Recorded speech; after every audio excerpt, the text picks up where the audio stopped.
the reason Bonding. for the holiday. Bonding, Holy pero, day. oo, tama. Bonding, pero kailangan magkalimutan yung pagninilay-nilay. Maski sa Boracay, halimbawa, yung may simbahan naman doon, di ba? Di, punta kayo simbahan. At talagang minsan ata, nagdadagdag ata sila ng mga service, di ba? Dahil nga, napakaraming mga taong nandun, turista, kapag ganitong panahon. Daming taong araw no? Dami. Okay, makigan, bago kayo magbakasyon ngayong Semana Santa, bay, siyempre, tiyakin mo ng ligtas laban sa mga masasamang loob ang inyong iiwang tahanan at paalala ng PNP, siguraduhin nakakandado ang pinto bago kayo umalis ng bahay. Parang naalala ko nung araw, sabi ng lola ko, sara mo pinto bago ka umalis. Pag ginawa mo literal, hindi ka makakalabas. Hindi ka na makakaalis. Isara ang bintana, yan. At mag-iwan ng bukas na ilaw sa loob ng bahay. Ay, hindi na rin yan. Ina-advise daw. Kasi alam na rin na magnanakaw yun. Pag nakabukas sa 24 hours. Walang tao sa loob. Ano ba yan? Tama magulag yun. Pagdating yun, taas ang bill nyo. Huwag din sabihin kung kani-kanino naalis ang buong pamilya at ihabilin sa mga mapagkakatiwala ng kapitbahay o kaibigan na batayan ang inyong bahay. May iba't ibang paraan din para maiwasang manakawan ng inyong bahay, gaya na lang ng pagsiset up ng CCTV para mapanood mo paano kayo ninanakawan. 3 hanggang 4 na camera ang pwedeng ilagay sa isang residential area. May alarm system din daw na may sensor. Kapag walang tao sa bahay, kailangan lang i-activate ito. Actually, buong barangay yata ngayon, naka-CCTV na, no? Kaya rin marami rin mga, di ba, nahuhuli? Oo, Based on dun sa mga nakalagay sa mga barangay, pwede bang sa bahay. sticker na lang ang ilagay ko? This house is, di ba may ganun na sticker? Pero alam mo, na may CCTV. Yung dun tungkol sa ilaw, kaya ako nabanggit kanina. Kasi talaga daw, dun sa nakausap namin police naman. Alam na rin nila kapag 24 hours, naku, walang tao dyan. So, meron daw nabibili ngayon na automatic na lang magbukas. Pwede rin. O kaya yung yung makikita sa website kahit malayo ka. Ano na? Merong CCTV camera na pag inactivate mo, kahit nasa kang lugar, pag pumunta ka ng website, may access ka na nakikita mo yung bahay. Para pwede mo silip-silipin. So, ganun din, para makita mo rin kung paano ka ninanakawan. Ganun din. O, yun ang pinasok na. Mag-aalala ka rin. Ayun, pwede itawag. Pero pautakan lang yan. Lagyan nyo na rin ng babala. Wala nang gamit. Nauna na kami. Akyat bahay gang. Ano lang yan, di ba? Mind game lang yan eh. Wala nang gamit. O kaya, babala. Maliit ang pinto, hindi nyo malalabas. Dapat kasama natin sa dasal natin ngayong Semana Santa na sana magbago na yung mga nagnanakaw. No? Mag-convert sana yung mga... Kasi kumbaga nagtitake advantage sila during a time of, di ba? Actually, pag Biyernes, pag Biyernes, magpapadugo sila sa likod. Pag Biyernes. Kasi... Sabado sila atake. Naku, samantala ito ho, naghahanda naman ang mga kababayan natin sa Kutod, San Fernando, Pampanga para sa taunang penitensya at pagpapako sa krus ngayong Biyernes Santo. Kahapon, nililinis na po ng mga taga-roon ang burol kung saan gaganapin ang pagpapako. Maging ang mga nagtitinda ng tinatawag na burolyos o pamalo na mga nagpepenitensya, nakapwesto na rin po. Ang mga nagpapapako naman handa na rin.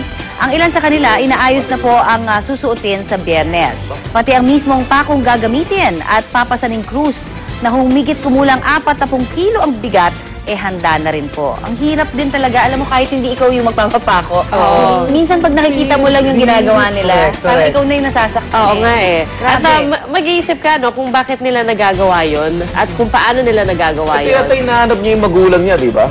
Taon-taon na lang siya yung lalaki niyan. Parang hinahanap niya yung magulang niya eh. Basta alam ko siya, panataan niya magpapako dyan sa Kutod eh. sabi niya malaki na yung anak niya pero hindi siya papayag na yung anak niya isusunod sa kanyang yapak. Pero ito po mga kapuso, babala naman ng Department of Health, maaring may makuhang impeksyon ang mga nagpepenitensya mula sa ritual, kaya dapat daw na matiyak na malinis agad ang mga sugat at kung maaari ay magpareset agad ng antibiotic. Mamaya po sa Talakayan with Igan, bubusisiin natin ang ilang pagpepenitensya na ginagawa ng ating mga kababayan tuwing Semana Santa. At maaari rin kayong makibahagi sa aming talakayan, mag-post ng iyong hirit na opinion sa official fan page ng Unang Hirit, facebook.com/Unang Hirit at sa pamamagitan ng Twitter sa twitter.com/Unang Hirit. Dati doon sa Tondo kami, doon sa may tindahan ng yelo sa may balot, San Rafael Village, doon sa dulo, doon ang hiwa. Kasi may una, kaya dumudugo yung likod nyo. Ano yan eh, pinapalo ka ng kahoy na may mga maliit na bubog. May mga sugat ng mabababaw. So pag hinampas mo, ibig sabihin, pinadudugo habang nagpuprosesyon kayo papuntang simbahan. Pagkatapos sa sugat na yon, tatakbo ulit sila doon sa may likuran ng paggawaan ng yelo kasi dagat na yun eh. Diba? Isla de Balot nga yan eh. Doon sila lulubog kasi tubig alat yun. Masabi lalo. Maghihilom. Akala ko mas Eh, lalo ngayon, masakit. Malinis naman ba yung tubig? Ngayon madumi na nga. Yan. Hindi na pwede. Okay. So, hindi ko lang alam kung doon uli sila lalangoy. O sa alcohol. O may mga gamot na nga, may mga Ang sakit gamot na nun. pula. Yun ang sakripisyo talaga. Lulubog na sa Buhusan nyo na ng alcohol. gamot na pula para maramdaman nyo. Pero yun nga mismo yung mga pako, di ba? Oo. Nilulubog nila sa alcohol daw yun. Isang Pero taon. hindi nga enough, sabi ng Department of Health. Talagang kailangan na suriin mabuti.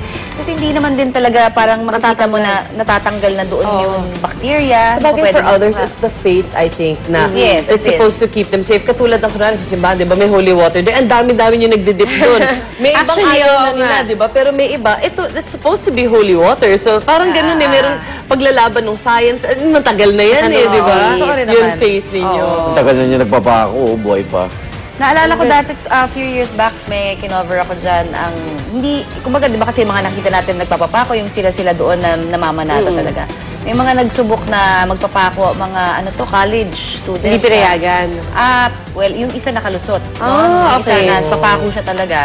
At sinasabi niya, inaalay niya nga doon sa kanyang namayapang ama. So, may mga ganun nga, okay. may mga ganun silang papaniwala. Medyo, di ba? ang Pero- simbahan kasi tahimik dyan.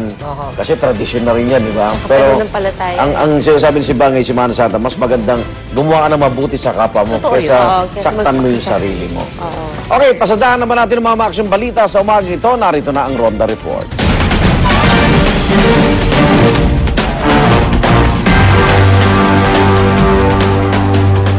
Isang sunog at sumiklab sa Barangay Addition Hills, Mandaluyong City kagabi na umabot pa ng 5th alarm.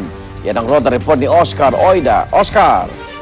Yes, Igan, isang malungkot na balita. Isang taong gulang na batang babae ang nakumpirmang nasawi sa loob ng nasunog na bahay dyan sa may Barangay Addition Hills, Mandaluyong City kagabi. Habang yung kapatid naman ito na isa namang 2 taong gulang na batang lalaki ay nabalitaan natin nalapnas ang balat kung kahit agad isinugod sa ospital.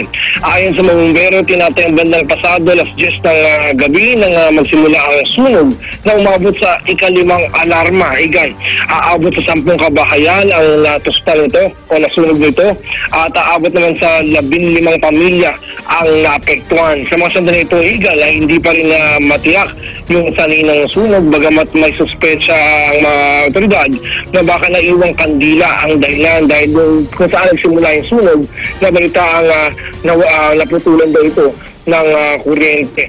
Si Aling Laresita Lascuña naman, yung ina ng nasawing bata, halatang hindi na malaman kung anong kanyang gagawin dahil nasa mga doble-doble anyang kamalasan na sinapit nila sa mga sandaling ito ay hindi pa rin matiyak yung mga kamag-anak at yung mga nasunugan ay kinapilitan mo na magpalipas ng magdamag sa pinakamalapit na tanggapan ng DSWD sa natulang lugar. Igan?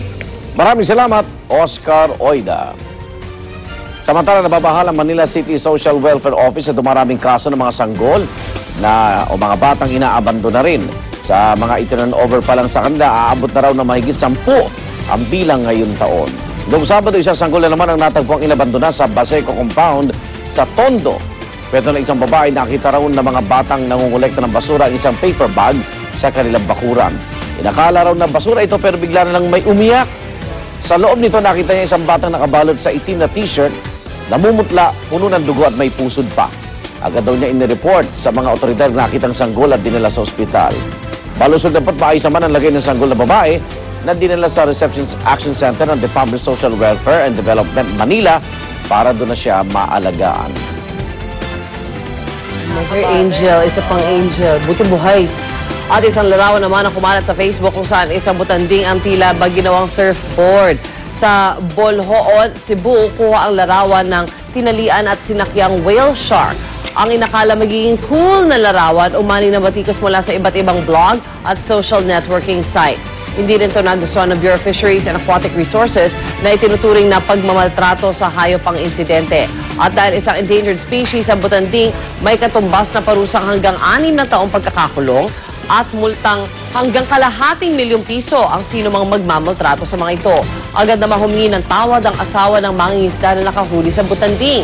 Hindi raw nila intensyong gawin itong katuwaan at pinakawalan na rin daw nila ang dambuhalang isda. Bawal yun, Kasi asawa niya. Oo nga, ba't si ate ang nag-sorry? Siya ang nagbigay Siguro ng hirap na hirap yung butanding, ano, habang may nakatungtong sa kanya sa likuran. Pero bawal yun. Unang-una dapat merong a few meters kang layo pag nagsiswim ka Oo. na eh. Di mo bawal mong hawakan, di ba? Bawal mo talagang Pwede hawakan. sa Lalo ng sakyan. May ibang places na conscious na dyan kasi sa Donsol because that's how they do, di ba, Drew? Nakapag-swim Well, na actually, I featured a couple of weeks ago, diba, with the weekend getaway show that we shoot for.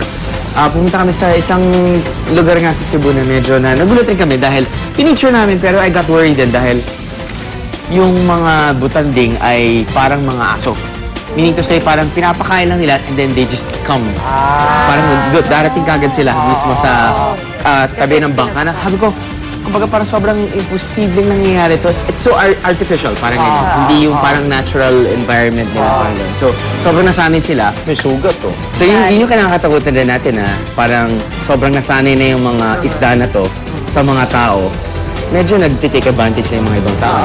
Ginawa sa surfboard.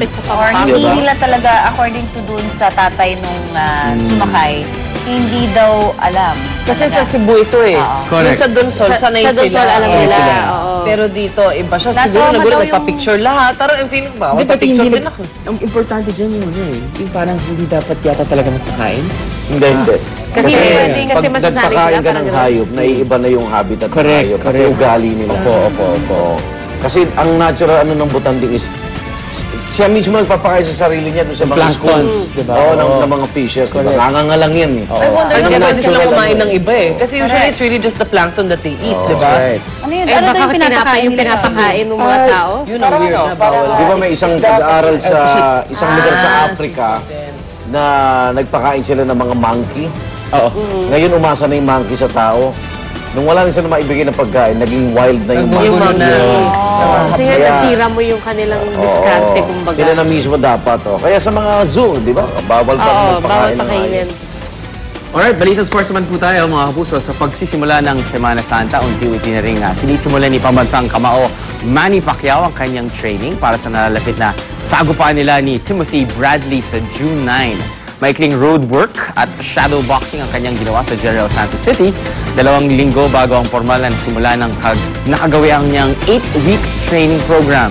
Isa raw sa mga pagtutuunan ng pansin ni Pacman ang posibleng pamumulikat muli ng kanyang mga binti na nakaapekto sa kanyang movement sa mga huling laban niya kina Shane Mosley at Juan Manuel Marquez. After Holy Week, posible namang simulan na ni Pacman ang kanyang plyometric exercises.